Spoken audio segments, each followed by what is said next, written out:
BRS MLA Harish రావుపై మంత్రి కోమటిరెడ్డి వెంకటరెడ్డి ఆసక్తికర వ్యాఖ్యలు చేశారు. గురువారం అసెంబ్లీ లాబీలో మీడియాతో నిర్వహించిన చిట్చాట్లో మంత్రి మాట్లాడారు.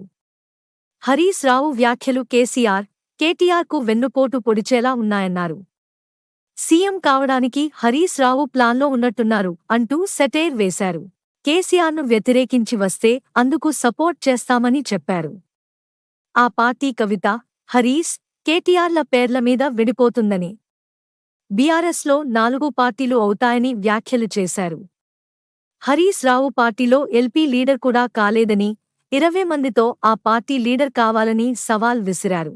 కట్టెపట్టుకుని తిరుగుతున్న కేసీఆర్ పులి ఎట్లా అవుతారని, 60 కిలోలు ఉన్న వ్యక్తి పులి అయితే 86 కిలోలు ఉన్న తానేం కావాలని కోమటిరెడ్డి వ్యంగ్యాస్త్రాలు సంధించారు. ఇంకో 20 ఏళ్లు కాంగ్రెస్ పార్టీనే అధికారంలో ఉంటుందని కోమటిరెడ్డి వెంకటరెడ్డి ఆశాభావం వ్యక్తం చేశారు.